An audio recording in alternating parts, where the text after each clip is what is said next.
বাংলাদেশের সবথেকে talented young ভলেন্টিয়ার্সরা যখন একত্রিত হয় ইয়েলো সামিটের জন্য রংপুর জেলাতে, সেই রংপুর জেলার 2 দিনের এক্সপিরিয়েন্সটাই শেয়ার করব আপনাদের সাথে এই ভিডিওতে। আমাদের যাত্রা শুরু হয় দিনাজপুর স্টেশন থেকে সকাল 8:30টার দিকে রংপুরের উদ্দেশ্যে। এই চাচা আমার হেনা কোথায়? আমরা কোথায়? আমরা রংপুর। এরপর রংপুর স্টেশন থেকে সোজা আমাদের হোটেলে চলে আসি। এখন আমরা হোটেলে পৌঁছাই গেছি। হোটেলে পৌঁছানোর সঙ্গে সঙ্গে এইগুলা দিছে, আর এই যে এই রুমে আমি আর ফারহান ভাই থাকবো। এরপর হোটেলে দুপুরের খাওয়া দাওয়া শেষ করে রেডি হয়ে নিচে চলে আসি। তারপর ওখানে কিছু ছবি তুলি। আমরা এখন আছি রংপুর জেলা স্কুলে। এখানে আমাদের বিভিন্ন ধরনের গেমস খেলা চলতেছে। এরপরে পিঠা উৎসবের পিঠা হবে। এরপর খেলাধুলা শেষে পিঠা খেয়ে আবার হোটেলে চলে আসছি, কিন্তু এগুলোর ভিডিও নেওয়া হয় না, কারণ আমি এতটা এক্সাইটেড ছিলাম সবকিছু নিয়ে যে ভিডিও করতে ভুলে গেছি। আর এই হচ্ছে আমাদের এখানকার পুরো রুমে প্রায় 2 ঘন্টা মতো রেস্ট করার পরে এখন যাব আমরা বারবিকিউ পার্টিতে।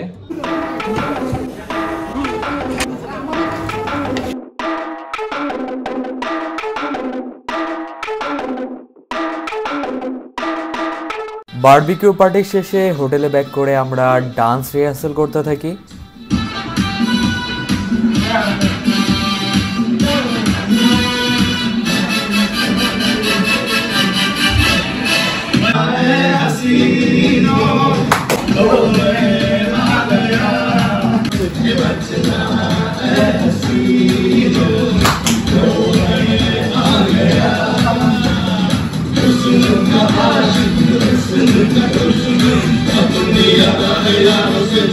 এরপর আমরা সবাই একসাথে উনো খেলি।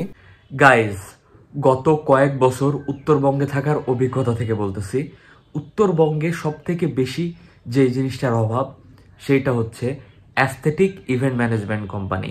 এখানে মানুষজন বিভিন্ন পার্টি, বার্থডে বা বিভিন্ন ইভেন্টের জন্য সাজানোর জন্য তো প্রচুর টাকা খরচ করে, কিন্তু সেই পরিমাণে সুন্দরভাবে সাজানো গোছানো কিছু পায় না। আর এই কারণে আমরা আপনাদের জন্য আনছি উত্তরবঙ্গের সব থেকে aesthetic event management company aesthetic eventers. আর এই পুরো ফেব্রুয়ারি মাস জুড়ে আপনাদের জন্য আছে পুরোপুরি 2টা ইভেন্ট ম্যানেজমেন্ট সম্পূর্ণ ফ্রি ফ্রি ফ্রি।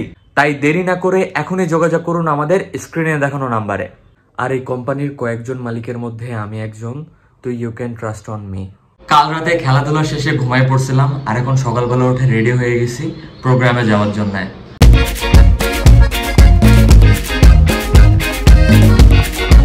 আমরা অডিটোরিয়ামে চলে আসছি, এখানে আমাদের প্রোগ্রামটা হবে। মুগ্ধ, তোরা সামনে আয়।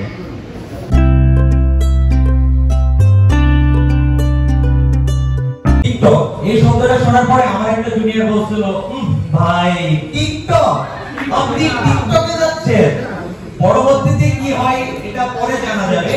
এবার আসেন নলেজ শেয়ারিং সেশন থেকে আমরা আসলে কি কি অ্যাচিভমেন্ট গুলো করছিলাম সেগুলো নিয়ে কথা বলি। তো আমাদের অ্যাচিভমেন্ট নাম্বার 1, ইনক্রিজড অ্যাওয়ারনেস।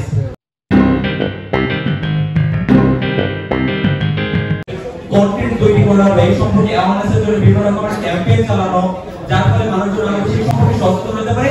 এই চেষ্টাগুলো আমরা করছি। ধন্যবাদ আপনাদের সবাইকে। আমি আসিফ মাহমুদ, আমি একজন ভলান্টিয়ার।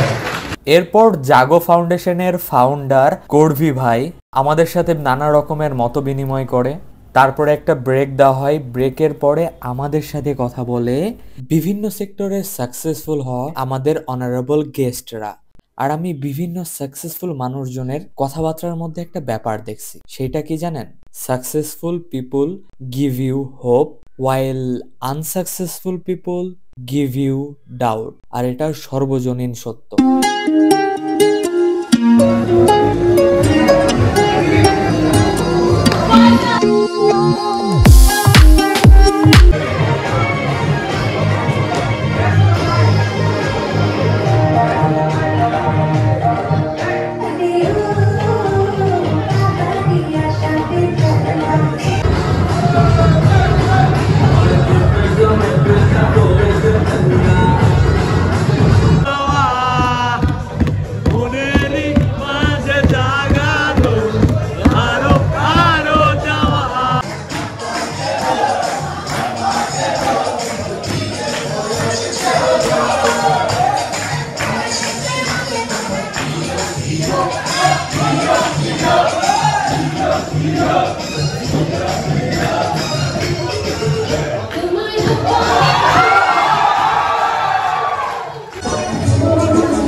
Jamala